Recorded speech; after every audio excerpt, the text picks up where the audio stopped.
What's going on, familia? Let's talk about Nitecore, the NPL35.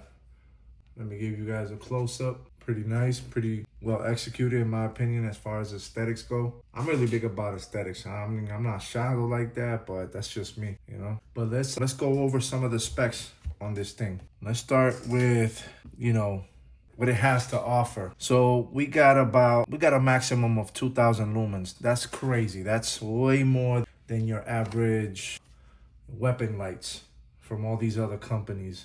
We got the distance on the beam is about, the candela is like 42,500 and the beam distance is 412 meters. That's not bad at all. It has a lithium battery, which is detachable. Y'all can see. I think that's pretty dope. I love convenience, man. This is convenience right here. You can have 3, 4 of those and just kind of have them charging and swap them every day. Not have to worry about whether you have enough charge or not. So this is a plus. Take note, all you other companies out there. I think this is the way to go.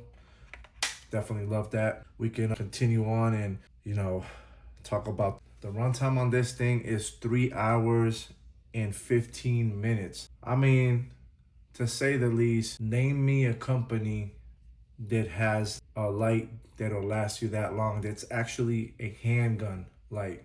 I'm not talking about a rifle light with a big old battery. No, I'm talking about a handgun light.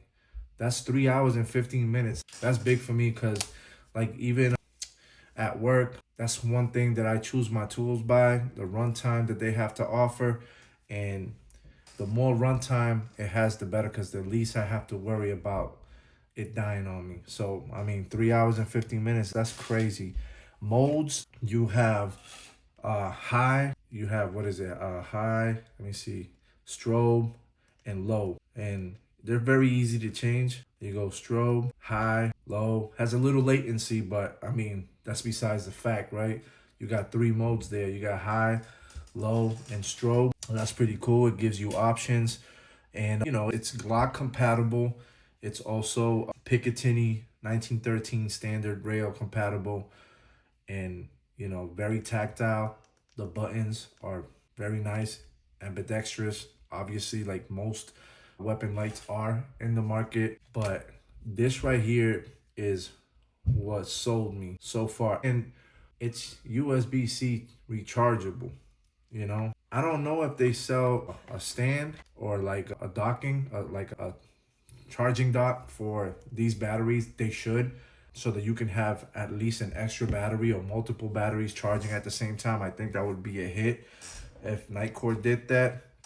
I like the tension screw. Well, I don't want to say the tension screw, but I also like the way that the way that it screws in. It has like a clicking. You can hear that? And I don't know, but I know there's another company, I'm not going to mention them, that also has that.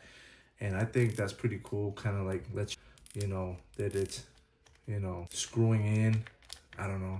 Maybe it's just me, but I kind of like that. It has adjustability. Let me see if I can get it off. If y'all can see, this moves back and forward. So you can adjust that to whatever length you prefer. I'll demonstrate. Hold on.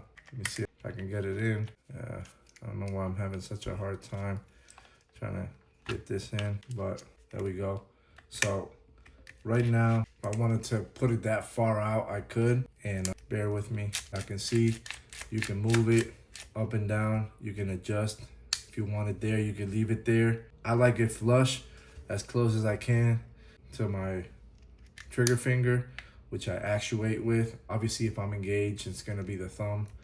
But you can't go wrong with this thing. Look at that. Like, you got so many options on this thing. It's adjustable. Like I said, bear with me. It's adjustable. It has a nice ratcheting screw-in system. And see, once it's nice and tight, it lets you know. I like that a lot about it. And again, the removable battery. Come on now, man. I'm saying, like, these big companies, they got to start taking notes. I know they always got an excuse, and there's always some kind of politics behind everything, and this or that or the third. But come on, man. This is, in my opinion, the way to go. Swappable, rechargeable battery. No having to unscrew a cap, throw in a battery, having to go out of your way and finding batteries. you know, hey, just invest, get 3-4 batteries, and boom, you're good to go. But yeah, I mean, loaded with options, very nice looking. And I'm not quite sure, but I'm almost positive that it's compatible with other holsters in the market. I don't want to start throwing out names out there. I'm not affiliated. I'm not being paid for this. Yes, they did send this out to me, but I'm just giving my honest opinion, my honest review. So, you know, compatible with with holsters you already have, loaded with features, looks very nice, very sleek, no logos, no white lettering, no, just very nice, very sleek looking. And on the most important part, it performs. So, you could set it for low, you could set it for strobe, you could put it on high, I mean, you can't go wrong with it. It's beautiful. So make sure you guys go check out Nitecore and see what you can pick up. I definitely like this one, the NPL35. Man, I wish they did these in other colors. Like if this was in FDE, if it came in FDE, I'd slap down on my PB&J, my Glock 19X all day. Cause like I said, it performs and it looks good and it's loaded with features. Can't beat that. But let me know what you guys think. Let me know if you guys rock with Nitecore. Let me know if you guys have the NPL35 or any of their other weapon lights and what you think about them. I will be doing a comparison later on and whatnot and giving you guys more info on it, what I think about it versus other lights. I know there's always pros and cons. So I'll be bringing that video later on. You guys let me know what you guys think about this one. All right, I'll see you guys in the next one. Peace.